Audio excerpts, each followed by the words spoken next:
Embargo petrolero árabe-israelí. Presentado por Angie Almeida, Jennifer Figueroa, Henry Corso. Un gusto, Angie Almeida quien les habla. Antecedentes y contexto político. Orígenes del conflicto árabe-israelí. El conflicto entre Israel y los países árabes tiene raíces históricas profundas.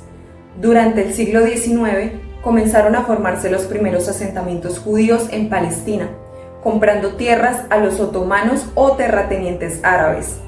Durante la Primera Guerra Mundial, Francia y Reino Unido firmaron el Pacto Sykes-Picot 1916, que dividió los territorios de Oriente Próximo, incluyendo Palestina. La Sociedad de Naciones abogaba por la creación de dos estados en Palestina, uno árabe y otro judío. La Declaración de Balfour 1917 reconoció el derecho judío a crear un estado en Palestina, lo que generó esta rivalidad y desconfianza entre judíos y árabes. Holocausto y propuesta de partición de la ONU. El Holocausto durante la Segunda Guerra Mundial tuvo un impacto significativo en la percepción internacional. Se consideró necesario crear un Estado judío como compensación simbólica. En 1947, la ONU propuso un plan de partición de Palestina en dos estados, uno judío y otro árabe. Sin embargo, Israel en su contraataque se apoderó de gran parte del territorio asignado a los árabes, excepto Gaza y Cisjordania. La guerra fue parte del conflicto árabe-israelí, una disputa que incluyó muchas batallas y guerras desde 1948, cuando se formó el Estado de Israel. Contexto histórico. Durante la Guerra de los 6 días de 1967, Israel capturó la península de Sinaí de Egipto y aproximadamente la mitad de los altos del Golán de Siria. Tanto Egipto como Siria deseaban la recuperación de la tierra perdida durante la Guerra de los 6 días. Fecha y contexto religioso. El 6 de octubre de 1973, coincidiendo con el Yom Kippur, el día más sagrado del judaísmo, Egipto y Siria lanzaron un ataque sorpresa contra Israel. El Yom Kippur es un día de ayuno y oración, por lo que Israel estaba en un estado de vulnerabilidad.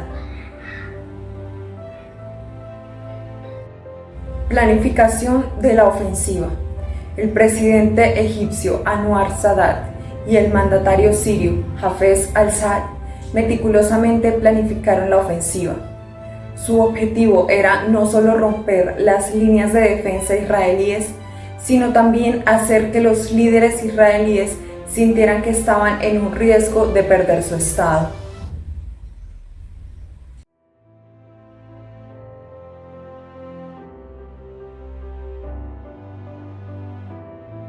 La guerra de Yom Kippur comenzó con el ataque de Egipto a través del canal de Suez y el de Siria en los altos de Golán.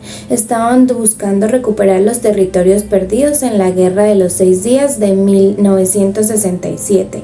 Al principio las fuerzas árabes lograron avances, pero Estados Unidos decidió apoyar con armamento a Israel, lo que logró que se reorganizaran al punto de que pudieran cruzar el canal de Suez hacia Egipto y avanzar al frente sirio.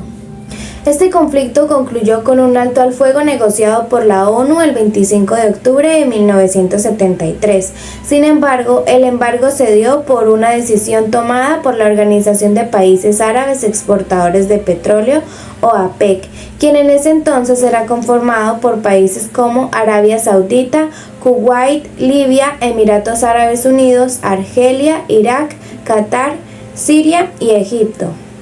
Antes de esto, el 17 de octubre de 1973, la OAPEC habría decidido reducir la producción de petróleo en un 5% mensual hasta que Israel se retirara de los territorios que había ocupado y hasta que restaurara los derechos del pueblo palestino. Después, en represalia por el apoyo militar y político durante la guerra de Yom Kippur a Israel, la OAPEC anunció el embargo total de petróleo a Estados Unidos y Países Bajos, lo que significó que se dejó de exportar petróleo completamente, cortando todos los suministros de crudo a estos países y que luego se extendió a otros países aliados. Estados Unidos se habría involucrado en el conflicto de la guerra de Yom Kippur para apoyar a su aliado estratégico Israel. Este apoyo se basaba en consideraciones geopolíticas y de seguridad, buscando mantener la estabilidad y protección de sus intereses en la región. Sin embargo, la OAPEC representaba una fuente crucial de suministro de petróleo. Dependía de las importaciones para cerca del 35% de su consumo total, y en el caso de otros países era cerca del 70%, el cual era esencial para sus economías y sistemas de transporte. Dicho embargo representó efectos devastadores en sus economías.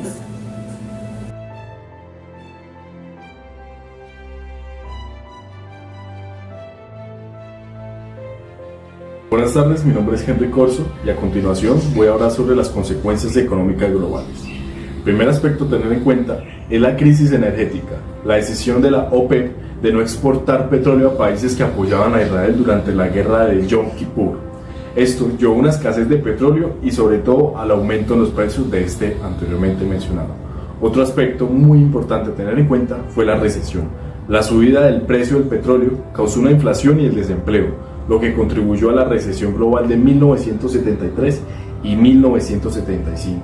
Otro aspecto fue el impacto a largo plazo. La política energética, los países afectados buscaron diversificar sus fuentes de energía, y todo esto con la intención de reducir la dependencia de petróleo de Oriente Medio. Otro punto que podemos debatir fue las relaciones. El embargo destacó la importancia del petróleo en la diplomacia y la seguridad internacional, llevando a cambios en las políticas extranjeras y en la gestión de recursos energéticos. Bueno, ya para concluir sobre este tema, podemos tener en cuenta que el embargo petrolero en 1973 fue un punto de inflexión en la historia moderna que resaltó la vulnerabilidad de la economía global antes de las fluctuaciones del mercado energético. Los antecedentes políticos y la guerra de Yom Kippur no solo intensificaron las tensiones en Medio Oriente, sino que también pusieron de manifiesto la interconexión entre la política y los recursos naturales. La implementación del embargo por parte de los países árabes y la posterior crisis energética demostraron la influencia geopolítica del petróleo y precipitaron una serie de cambios en la política energética y las relaciones internacionales que aún resuenan hasta el día de hoy. Este legado nos recuerda la importancia de la diversificación energética y la cooperación internacional para la estabilidad económica y política mundial.